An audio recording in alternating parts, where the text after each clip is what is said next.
This is Predictions, the podcast about the future.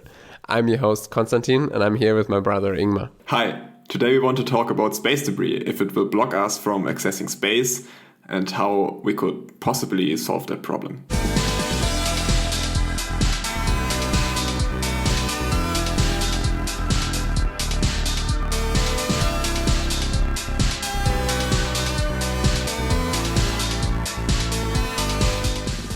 So, Ingmar, space debris, I haven't read too much about this in the past. All I know is that there are a bunch of particles and bigger pieces running around in orbit. Some of them are very small, like millimeters or less in size, but they're still very dangerous because they're very fast. And so this debris comes from satellites that disintegrated or rocket exhaust and other things like this. And some people seem to be worried that it will become so much that it will be impossible to get to space, basically, because you cannot penetrate through this shield of rubbish. Do you think that's actually a real threat, that we'll be unable to access space? Yeah, I think the threat is not so much the orbit filling up more and more, but that we get to a point where the amount of space debris in the orbit is, so to speak, super critical, right? So that you just need to start a chain reaction and you have a cascade of debris destroying satellites or, even active ones. And then you have a cascade that is super critical and you have some type of chain reaction. Yeah, you have a chain reaction and it goes off. And this is actually, there's a name for that, which is Kessler syndrome.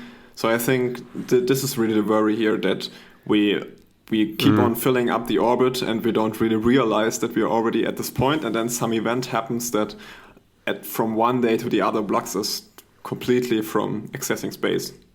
Okay, but do you think, are we close to that? Shouldn't it be possible to calculate that or estimate it, how close we are to that kind of point of no return? Yeah, I would imagine that is not so easy to simulate, or at least you have some unknowns, right? Because it depends on how many particles you produce per collision, what is the angle at which those particles are ejected into after collision, and what area is covered by the debris coming from a single collision. So I don't think that you could that you can confidently give a number, a point at which we should be concerned. But it is clear that there is a tipping point somewhere, and if we just keep on putting stuff into orbit and only accelerate it now, which is, of course, it's SpaceX. Yeah, it's very nice, but at the same time, we really have to think about this, right? So this is quite interesting. It's a new field, space environmentalism. Yeah. So this is actually something that came up in the recent years, because now, we have more and more missions. But it's not about aesthetic reasons, right? There's a real practical threat that if there's too much debris, then the amount of shielding that you need to put on new satellites, the amount of evasive maneuvers that you need to run to avoid the bigger debris becomes too expensive, or it just pushes up the cost of doing anything in space. Yeah. And for the small debris, for the very small particles, which you cannot track, anything below 10 centimeters, I believe you cannot track. Is that correct? I'm not sure about that, but... Okay. Okay, then just let's say it's like that. Anything below 10 centimeters. So the smaller stuff, this is just a risk that you have to take, a background risk. And to some extent you can shield yourself, but not completely. And so the risk of losing a satellite may just become bigger and bigger and bigger. So even though you may not have a chain reaction yet, it just may become financially less viable to do certain things in space. So it's generally a bad thing. Yeah, it's not only about shielding your satellite and stuff, but people have to keep in mind that it's the lifetime of a satellite is really determined by the amount of maneuvers it has to do, right?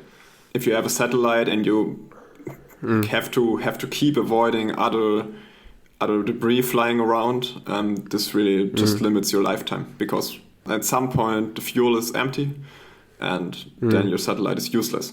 So something I was just thinking about, whether you could have this kind of Kessler syndrome chain reaction in a certain orbit, but it would maybe not affect other orbits, whether orbits are really decoupled. Yeah. So I don't know if you have any knowledge on that. Otherwise, I would go ahead and speculate. I don't, but I would speculate with you. Okay, so I think if you think about how orbits are tied around the Earth, they always have intersection points. Yes. Right? So, and when space debris decays and gets slower, it will go down from high orbits to lower orbits. Yes. So if I have, let's say, a Kessler syndrome effect at a certain orbit, it probably will not affect any satellites that are flying higher than that, but it would affect all satellites that are flying lower. Yeah, I wouldn't expect it to be that clean because, like, again, if you have very large stray angles after the collision, it could be that part of your debris gets, like, ejected into higher orbits, or not actually higher orbits, but trajectories with roughly the same energy at higher eccentricities. More eccentric orbits, like that go very far away in one direction and are very close to Earth in the other direction. Exactly, and through a lot of space, and if it goes on long enough, you have a significant probability to hit satellites even at higher orbits, I would expect. But yeah, again, we both don't know so much about it. But I would just say once it becomes chaotic, I think there's a real problem. But actually, I mean, there have been collisions in the past.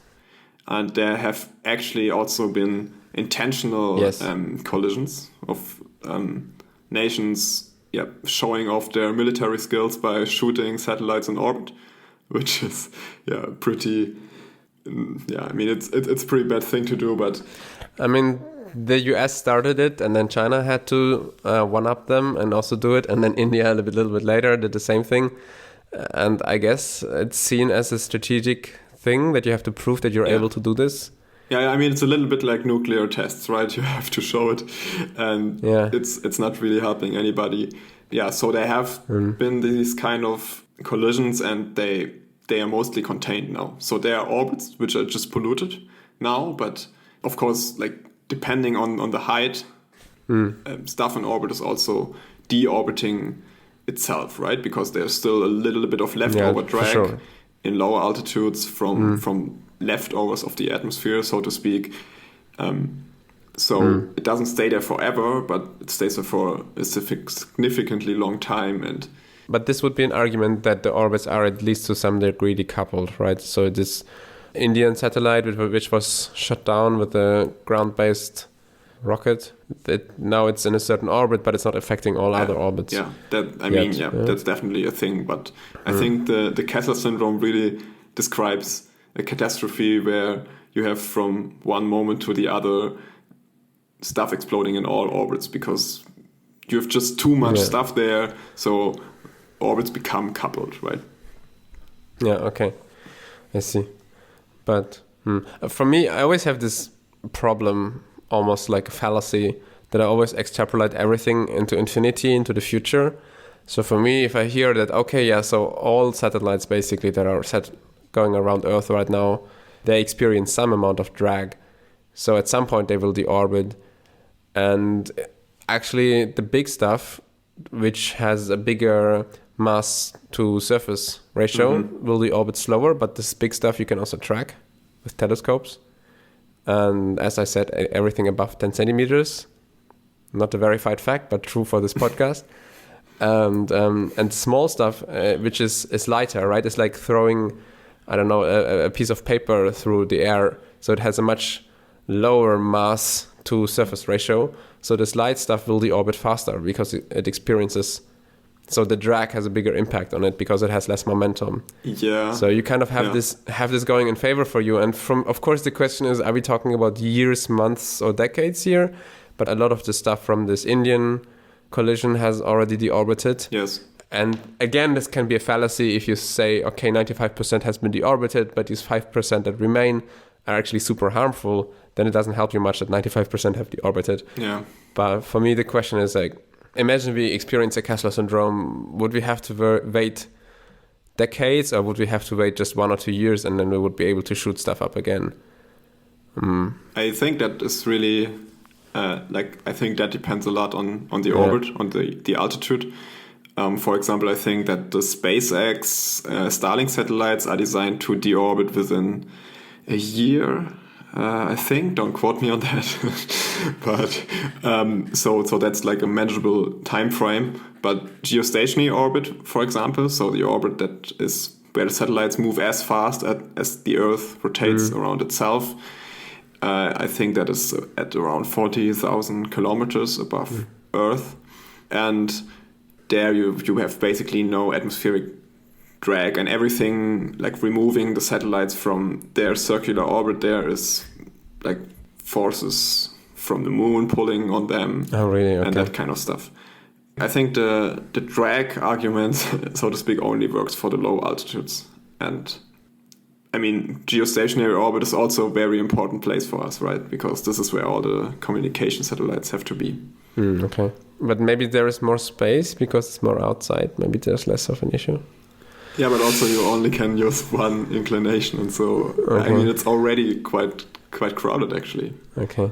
Geostationary orbit. Right. And I also, it doesn't help that the outer space is basically the Wild West in terms of regulation. Recently there was a story between some European research satellite and a SpaceX satellite, I believe. Yeah. And they were on a collision course. They were and yelling basically, at each other.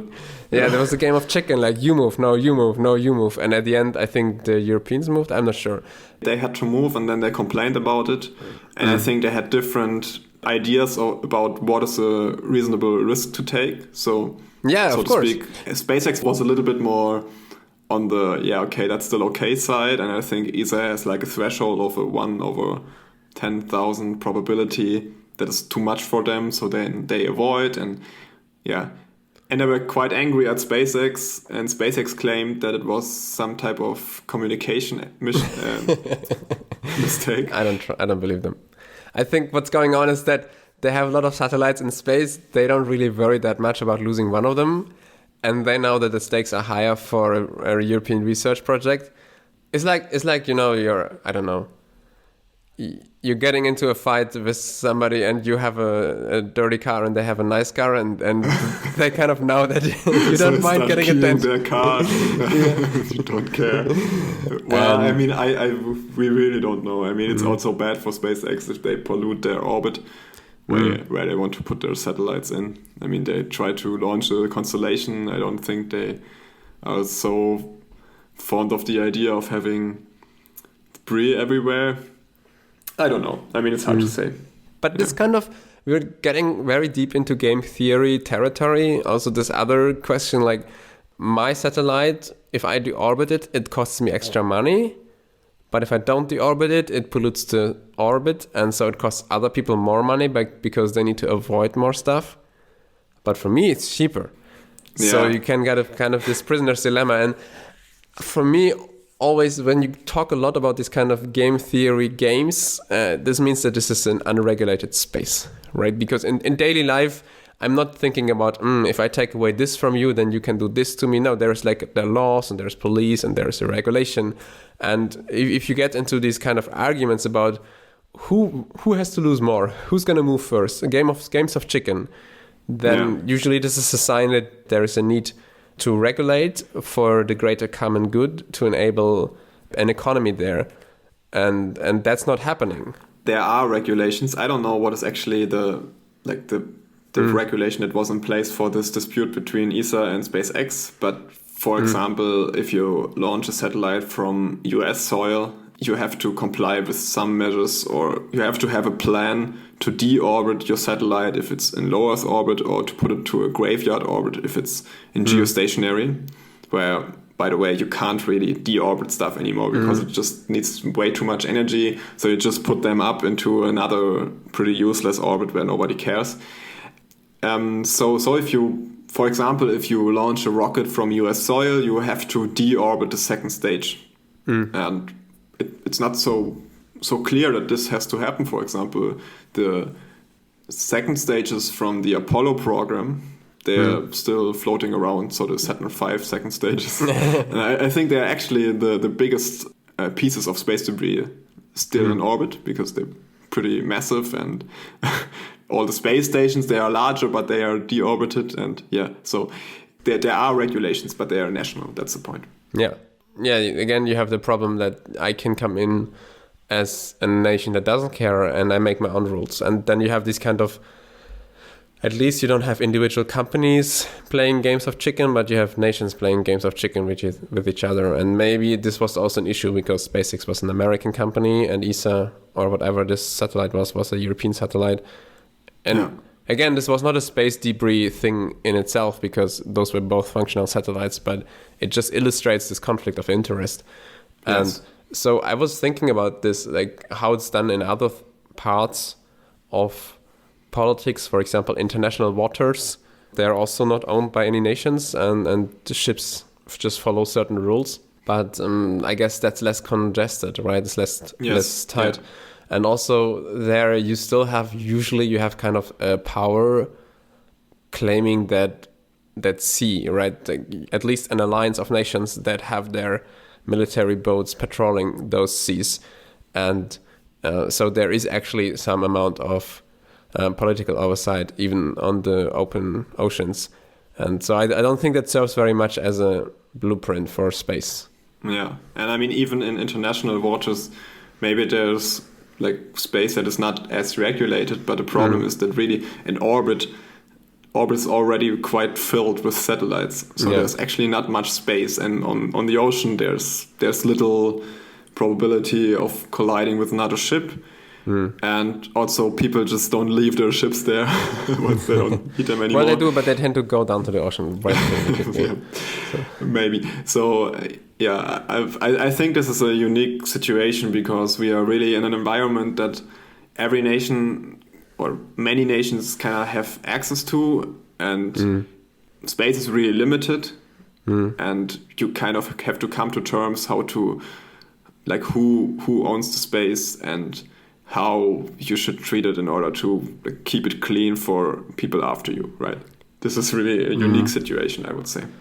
How limited is it really? I mean, if there was no debris, I guess we could put like 100 times, 1,000 times the number of satellites into orbit that we have right now. It's not limited in the sense that those satellites are already running after each other like ducklings, or like there is still space for more satellites. It's just there's not enough space to have stuff flying around uncontrolled. Yeah, but it's also the case that the more complex the orbits become and the more different movements you have, the more avoiding maneuvers you have to do. Because the more they intersect and don't... Yeah, so in a sense, it becomes more crowded with respect to the fuel you have to use for avoiding maneuvers, right? Okay. And so what usually happens if there is a very contested resource, like land, is that nations come in and they claim it. Do you think that's something that's going to happen with space? That, let's say, China goes like, okay, geostationary, this is ours. And if anybody comes up here, well, we've just proved we can shut down things, right? Yeah, I think what is happening right now is a kind of Wild West land grabbing from different nations, and sometimes it's very strategically planned, and sometimes it just happens because companies are moving into that space, right? So, but they don't put down flags, really. Yeah, they don't really say this orbit is only for Chinese companies. No, but I mean, if you have 10 satellites in some low Earth orbit, there's not so much space anymore left for anybody else. Or I don't know the number, but. Right, it's right now it's a little bit of a first come first serve land grab, I think. Yeah, but I think that will change. That would be a prediction I'm willing to make. I would say in the next 20, 30 years we will see nation states say, this is my orbit. Thank you. That could very well be true, and I think that this is also part of the reason why the Space Force was founded in the US. So it's a very valid strategic decision to kind of protect space in the orbit, because this is like needed for everything you use every day, right? For GPS, for communication, for intelligence satellites, for mapping. It doesn't follow for me that you need a space force though for that. You could just say, hey, if you use my orbit, I'm gonna drop a nuke on your land. Like, you don't need to have a space force to enforce your claim in space, but I think that that's kind of the idea to, I don't know, to just have military up there. Yeah. But do you think we will need to clean up, or do you think it will be fine if we just wait a bit and we are a bit more disciplined? I mean, nuclear bomb tests have stopped. Maybe we will be able to stop these kind of shooting down satellites tests. Everybody trusts now that China, India, and the US are able to do that. So I guess Russia will also get their dip, and then we're done. So I mean, are we really facing a long-term problem here that we need to solve, or maybe we can just wait? This is not me saying that, but scientists from ESA who thought about this a lot, they think that there's no way to sustain the current growth of stuff in orbit without having active ways to remove things again, right? And this is also why they're investing a lot of resources into researching that right now. What kind of projects are there? I read about this remove debris thing. That's the ESA project, right? Yeah, exactly. So this was just the remove debris mission was a small satellite that didn't really do something full scale, but it demonstrated some techniques that could be used to remove satellites from orbit, which included, for example, deploying a net that is supposed to catch the satellite actually, and also a harpoon doing what a harpoon does, actually like shooting it towards the satellite so it penetrates the surface and kind of grabs into it. And they also test some visual navigation stuff, and what they wanted to do actually was they wanted to use a solar sail to then deorbit this cluster of the satellite that was caught together with the probe that actually shot the harpoon. And with the last part they weren't so successful, but the other things they managed to do. And I think this was amongst the first missions trying out these kind of techniques. It seems a bit crazy to me to shoot a satellite in order to reduce the amount of space debris. And that seems so physical. It's like, okay, we are in the Wild West now, so we use a harpoon, we use a drag net. I saw the animations there. It's literal like a fishing net, thrown over them. like these kind of fishing nets with stones around them it looks funny, and I wonder is there any other way. I saw some animation somewhere that people wanted to use lasers to burn off mass from satellites, and this would then create gases, and these gases would almost work like a rocket engine to like change their path or deorbit them. Is that something that's being worked on? I heard that too. I don't think that has been tested yet, right? At least I didn't hear of anything. I don't think it exists yet, because it would be a pretty strong weapon as well, right? I mean, India would not bother shooting a rocket up to a satellite if they could just point a laser at it, right? So that thing is actually a military strategic thing as well. So once it exists, we'll change a few things about space and may also help solve this debris problem. But actually recently there has been this very interesting mission by Northrop Grumman. So the satellite was built by Northrop Grumman. It's called MEV, for Mission Extension Vehicle. And this was actually a satellite that flew up to geostationary orbit and docked to Intelsat 9, which is a 20-year-old communication satellite floating over Europe. So this satellite actually was done. So its lifetime was over, and it was deorbited up into a graveyard orbit, because geostationary orbit, you can't actually reach the atmosphere from there. And what they did was launch up this satellite and dock to the Intelsat 9, actually by inserting a kind of hook into its rocket engine. So I mean, it's pretty cool. So it was also almost like a surgery. And cool. So then this mission extension vehicle, this new satellite by Northrop Grumman, kind of became the propulsion for Intelsat 9.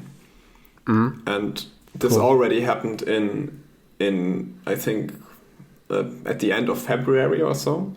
And now they're testing if everything works, and if so, they will move back Intelsat 9 into geostationary orbit and it will become operational again.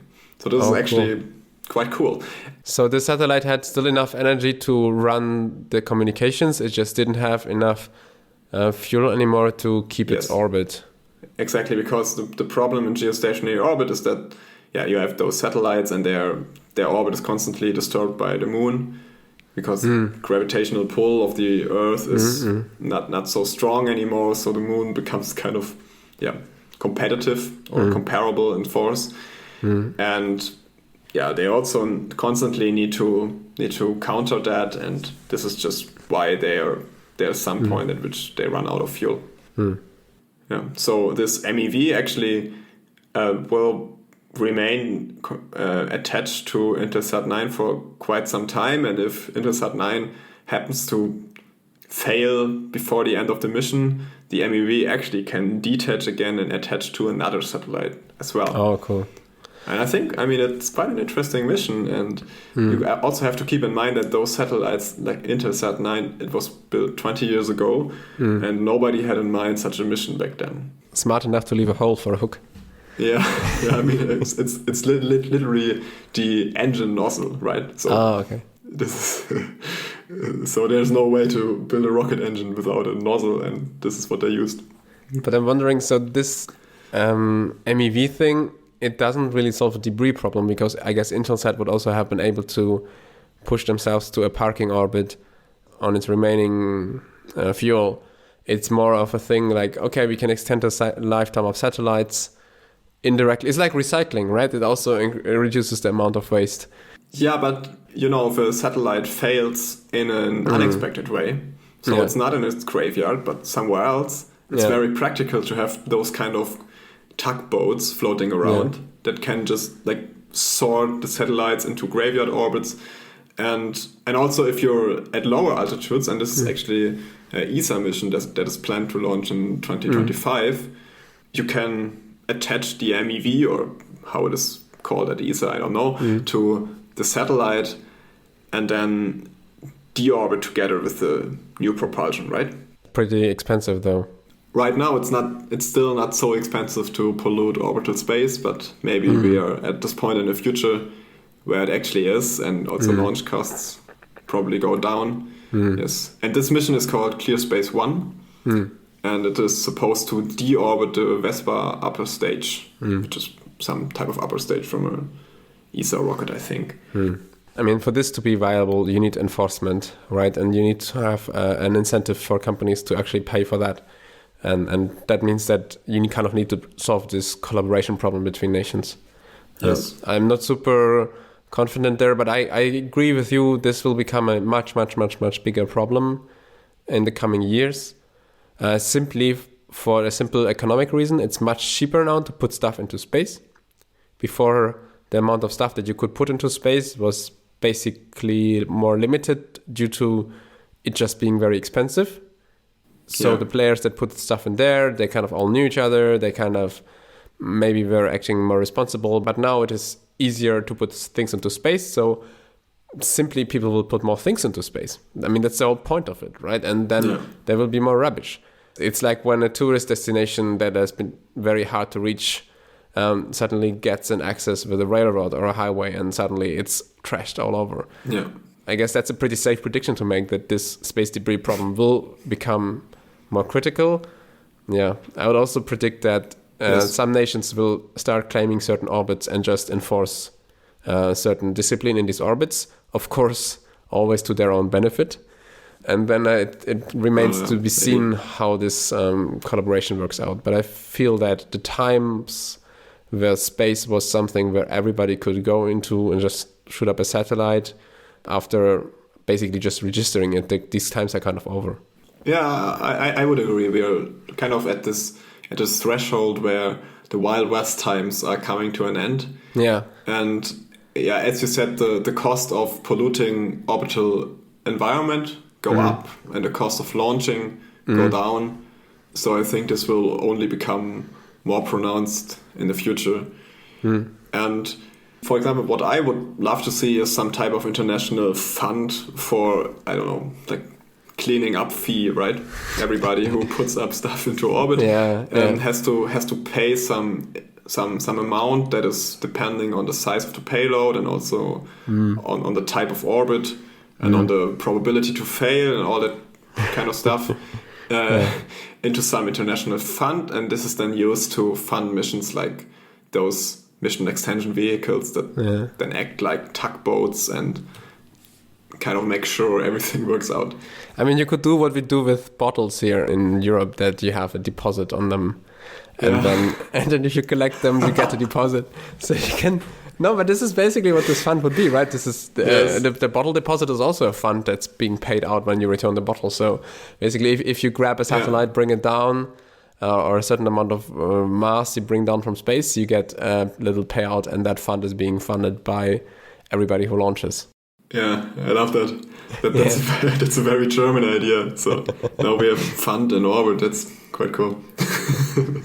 But I mean, it would be more or less the same. So you pay some amount and you get a refund once you made sure that your stuff is moved from orbit. How you make sure that happens remains up to you. Maybe you hire somebody to tuck it away, or maybe you just do your work properly. Or you just wait for somebody to come along and tuck it. Exactly. Put it next to a trash can and do not destroy your satellite. Leave it for somebody. Somebody might appreciate it. All right. Okay. That's an entirely new industry coming up there. I'm very excited. Yeah. Anything else? No, I think that's it. Actually, just one comment from my side. I'm not super worried about this Kessler syndrome somehow. I feel like we would have probably some kind of warning before. Maybe there would be some smaller kind of chain effects, and then it would fizzle out. I just can't believe that we are that bad with space. It's so well surveyed. It's so well measured. I think we would hear about this when we are close.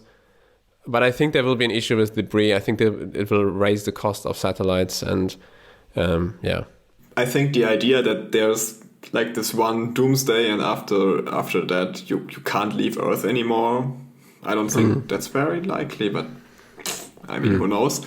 On the other hand, I think it's a very real risk that there are some orbits who are just important to us that we can't access anymore, right? And just imagine we couldn't access geostationary orbit anymore. It would be terrible. Like there are certain use cases that only work with satellites in geostationary orbit, and then we couldn't have satellite TV anymore. Can you imagine that? Oh my god!